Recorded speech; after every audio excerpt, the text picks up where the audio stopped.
Hello everyone, आप सभी का स्वागत है सीजी फ्यूचर गाइड के यूट्यूब चैनल पे। दोस्तों, मैं आज आप लोगों को बताऊंगा कि जो C S P S C L का जो एग्ज़ाम हुआ है डाटा एंट्री ऑपरेटर का, जेई की बात नहीं कर रहा हूँ मैं, डाटा एंट्री ऑपरेटर में तो क्वेश्चन का लेवल क्या था और कैसे क्वेश्चंस आए थे, इसके बारे में मैं आपको बताऊंगा। एग्ज़ाम सेंटर से जितने भी लोग एग्ज़ाम दे के निकले हैं उनसे कुछ रिव्यू मिला है कि किस तरीके से पेपर था और क्या था करके, उसके बारे में मैं आपको बताना चाहता हूँ। एक एक करके मैं सारे सब्जेक्ट्स के ऊपर आऊँगा, ध्यान से सुनेंगे सारे कि कैसे क्वेश्चंस थे और क्या लेवल था उनका और किस तरीके से जो आने वाले एग्ज़ाम्स हैं, आने वाले दिनों में जो एग्ज़ाम्स है उस पर आप डील कर पाएंगे। ओके, बात करते हैं यदि मैं हिंदी की, तो हिंदी के जो क्वेश्चंस थे वो, यदि आप लोगों ने अभी संपरीक्षा का एग्ज़ाम दिया होगा तो बोल सकते हैं कि उसी के जैसे ही क्वेश्चंस थे। मुहावरे वगैरह तो थे, वो भी घुमा के पूछा गया था। संधि समास के जो क्वेश्चंस थे वो तो ठीक थे, बट यदि हम बात करें कि तत्सम तद्भव की, तो घुमा के पूछा गया था। और शुद्ध वाक्य ये भी थोड़े से घुमा के पूछे गए थे। और सारे टॉपिक से क्वेश्चंस थे, वर्णों से क्वेश्चन नहीं था, वर्ण से रिलेटेड कोई क्वेश्चन नहीं थे। और इजी था, इतना भी टफ नहीं था, ठीक है, इजीली स्कोर कर सकते थे, तीन चार क्वेश्चन आपसे भले ना बने। बात करते हैं थी इंग्लिश की, तो इंग्लिश में एक आपका एंटोनिम्स था, एक सिनोनिम्स था, एक एक्टिव से पैसिव बनाने का था, एक स्पीच से था, मिस स्पेल से एक क्वेश्चन था, कंजंक्शन से फिल इन द ब्लैंक्स में, जैसा कि मैं हमेशा बोलता हूँ कि कंजंक्शन एंड प्रीपोजिशन से फिल इन द ब्लैंक्स में क्वेश्चन आते हैं। तो ऐसे करके लगभग सारे टॉपिक से 10 क्वेश्चन थे। ओके, इजी क्वेश्चन थे। एंटोनिम सिनोनिम्स कई सेक्शन में लोग बना पाए और कई शिफ्ट में लोग नहीं बना पाए। ओके, बाकी इजी था, उतना टफ नहीं था। नेक्स्ट बात करते हैं हम यदि कंप्यूटर का, तो जो विधानसभा का पेपर दिए होंगे उनको कंप्यूटर का अंदाज़ा हो गया होगा कि क्या लेवल पे कंप्यूटर पूछ रहा है। तो सीधे शब्दों में मैं ये कहना चाहूँगा, यदि कंप्यूटर में आपका प्रैक्टिकल नॉलेज है तो आपसे क्वेश्चन बनेंगे, अदरवाइज क्वेश्चंस नहीं बनेंगे। अब ऐसे क्वेश्चन पूछा था कि जो एंड्रॉयड वर्जन पे जीमेल का ऐप कौन से साल पे आया, और तो इसका आंसर आपको देना होगा। और डॉस के कुछ कमांड्स बेस्ड क्वेश्चन थे कि ये कमांड्स किस चीज़ के लिए यूज़ होता है करके। एक्सेल में फॉर्मूला कैसे यूज़ करेंगे आपको दे दिया था, 10 5 10 5 10 5 करके 10 नंबर्स दिए हुए थे। फिर आपको दिया था कि A1 और A10 को सम करना हो, इक्वल टू सम A1, फिर वो दो बिंदु, फिर A10, फिर कॉमा 5 करके होगा, तो उसका आंसर क्या आएगा।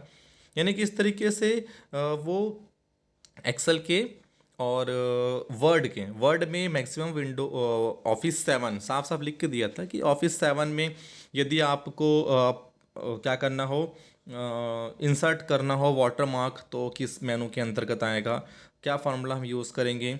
और एक नया टाइप का क्वेश्चन ये दिया था कि दो स्टेटमेंट दिए गए थे, स्टेटमेंट 1 एंड स्टेटमेंट 2, और उसके बाद उसमें कुछ पॉइंट्स दिए हुए थे रिगार्डिंग कोई भी चीज़, जैसे कि डॉस के लिए क्या सही है, या रजिस्टर के लिए, जो सीपीयू के अंदर रजिस्टर होता है, रजिस्टर के लिए क्या सही है।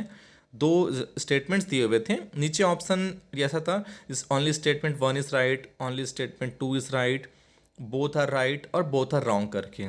ठीक है, स्टेटमेंट एंड रीज़न वाला नहीं बोल रहा हूँ मैं, ओनली दो स्टेटमेंट दिए हुए थे, right, first right, second right, both right और बोथ रॉन्ग, इस तरीके से ऑप्शंस थे। प्रैक्टिकली क्वेश्चंस थे। और अब देखिए, नॉर्मल हम देखते थे कि सीपीयू में आपका रजिस्टर होता है, एलयू होता है, सब करके, लेकिन रजिस्टर के भी टाइप्स और रजिस्टर के क्या यूज़ हैं उस पर क्वेश्चंस थे। ओके, चलिए आगे बढ़ते हैं, हम रीजनिंग का देखते हैं। रीजनिंग में ऐसा था कि क्वेश्चन डायरेक्ट नहीं पूछा गया था, इसमें सर्कुलर सिटिंग के साथ में आपका डायरेक्शन में मैच कर दिया। जैसे कि 8 लोग हैं, एक सर्कल पे बैठे हुए हैं, दो लोग अपना प्लेस चेंज किए, प्लेस चेंज करने के बाद एक ऐसा दे दे कि यदि इसका फेस इस डायरेक्शन पे है तो इसका फेस किस डायरेक्शन पे होगा।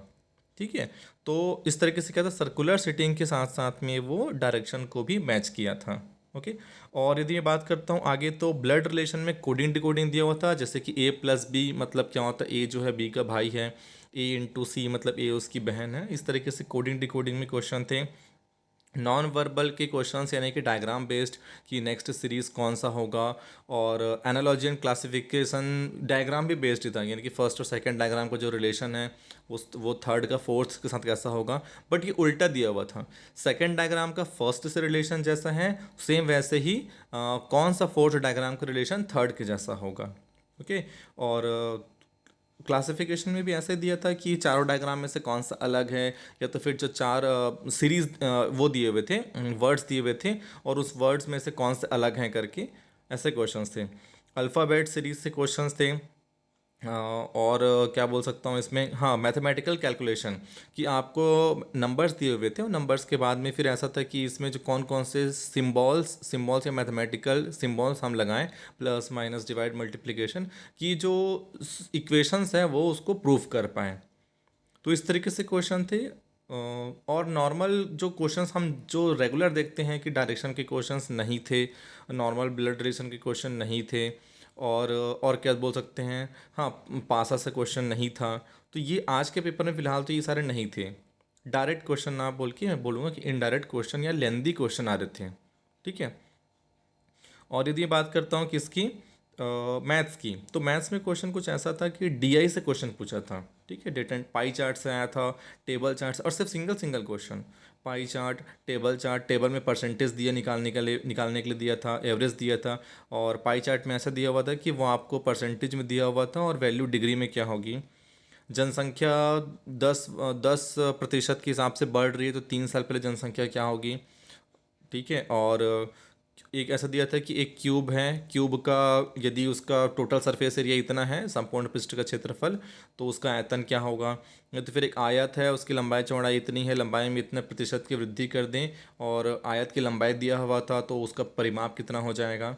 इस तरीके से क्वेश्चन थे। सीरीज़ के क्वेश्चन थे, एक मिसिंग नंबर से क्वेश्चन था, एक नंबर सिस्टम से क्वेश्चन थे। सिंप्लीफिकेशन डायरेक्ट नहीं दिया हुआ था। नंबर सिस्टम से ऐसे थे कि यदि एक संख्या का 4/5 में से दूसरी संख्या के 3/6 में से कुछ घटाते हैं तो इतना आता है।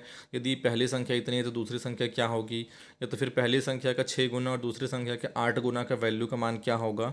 तो इस तरीके से कुछ मैथ्स के क्वेश्चन थे। कैलकुलेशन बेस्ड था, एकदम इजी क्वेश्चन बिल्कुल नहीं था जैसा कि पिछले बार पूछ रहा था वो। सिंपल सिंपल क्वेश्चन, अनुपात समानुपात से क्वेश्चन नहीं दे रहा है इस बार। अनुपात समानुपात से क्वेश्चन आया था लेकिन सिंपल सिंप्लीफिकेशन नहीं आया था। ठीक है, थोड़ा लेंदी क्वेश्चंस थे। एक कक्षा में इतने टोटल थे, इतने हैं, इतने लड़के हैं, तो लड़के और लड़कियों का अनुपात क्या होगा, ऐसे करके क्वेश्चन दिए थे। तो मैं बोलूँगा सिंपल एक वर्ड में कि मैथ्स और रीजनिंग के क्वेश्चन लेंदी थे। कंप्यूटर के क्वेश्चन प्रैक्टिकली था। हिंदी का क्वेश्चन डीप लेवल में था। और बात करते हैं हम जीके की। ठीक है, तो जीके में सिर्फ और सिर्फ छत्तीसगढ़ से क्वेश्चन आ रहे हैं, और एक क्वेश्चन करंट अफेयर, वो भी ऐसा कि इस साल का नहीं, 2 साल 3 साल पुराना। जैसे कि 2014 में जो ओलंपिक हुआ था उसमें भारोत्तोलन में जो रैंक था वो कितना था, और सीजीपीएससी का अनुच्छेद क्या है, मतलब कौन से अनुच्छेद के तहत छत्तीसगढ़ लोक सेवा आयोग की गठन किया गया है, कौन से अनुच्छेद के तहत लोक सेवा आयोग अपना कार्य करता है, प्रथम शिक्षा मंत्री कौन थे छत्तीसगढ़ के, और बिलासपुर और दंतेवाड़ा में कौन सी जो गायन शैली है वो प्रसिद्ध है, कौन सी मतलब संगीत शैली, पंडवानी, सुबा, इस तरीके से ऑप्शंस दिए हुए थे। और एनआईटी का जो शिलान्यास है उसने किसने किया था, और कुछ ईयर से क्वेश्चन आए थे। तो इस तरीके से क्वेश्चन थे, करंट अफेयर एक दो, और बाकी पूरे के पूरे आपके सिर्फ छत्तीसगढ़ से। तो यदि ऐसा देखा जाए तो क्वेश्चन पेपर का जो लेवल था वो आपका मॉडरेट लेवल बोलेंगे हम, इजी लेवल बिल्कुल नहीं बोलेंगे, मॉडरेट टू टफ लेवल बोल सकते हैं। ठीक है, तो ये था एक रिव्यू मेरी तरफ से, और जो एग्ज़ाम्स दिए हैं उन्होंने बताए हैं कितने, बहुत सारे लोगों से मैं पूछता हूँ कि कैसा था पेपर, तो उनके हिसाब से, ऐसा नहीं कि सिर्फ एक जन से मैं पूछ लिया और रिव्यू दे दिया आप लोगों को, नहीं, बहुत सारे लोगों से पूछने के बाद, क्वेश्चन कलेक्ट करने के बाद मैं रिव्यू देता हूँ। यदि मेरे क्वेश्चंस मिलेंगे तो बिल्कुल मैं आपसे क्वेश्चंस भी शेयर करूँगा। आई होप कि आप लोगों को समझ में आया होगा कि क्वेश्चन का लेवल क्या जा रहा है। और मेरा सभी से एक ये एडवाइस है कि आप जो तैयारी किए हैं उसमें आप कोई भी और नया काम मत करो अब। ठीक है, छत्तीसगढ़ से क्वेश्चन भी कुछ इजी थे, जैसे कि खूटा घाट कहाँ है, डीपरडीह में कौन से मूर्ति वगैरह मिले हैं, कुछ क्वेश्चंस इजी भी थे। बट ऐसा है कि आपने जो पढ़ लिया वो पढ़ लिया। अब व्यापम के एग्ज़ाम्स मैं देख रहा हूँ ऐसे हैं कि 4 दिन 10 दिन या 1 महीने पढ़ने से कुछ नहीं होगा। यदि आप 3 4 5 महीने से कंटिन्यू पढ़ रहे हैं तो कहीं से भी क्वेश्चन उठ के आता है तो आप उसको अपने हिसाब से, अपने आईक्यू लेवल के हिसाब से आप उसको अटेम्प्ट कर पाएंगे। ये था मेरा रिव्यू। यदि रिव्यू आपको अच्छा लगा हो तो बिल्कुल आप लाइक करेंगे और कमेंट्स करेंगे, क्वेश्चन मैं आपको शेयर करूँगा, और अपने फ्रेंड्स लोग को भी शेयर कर देंगे, और चैनल को ज़रूर सब्सक्राइब कर लेंगे। Thank you everyone.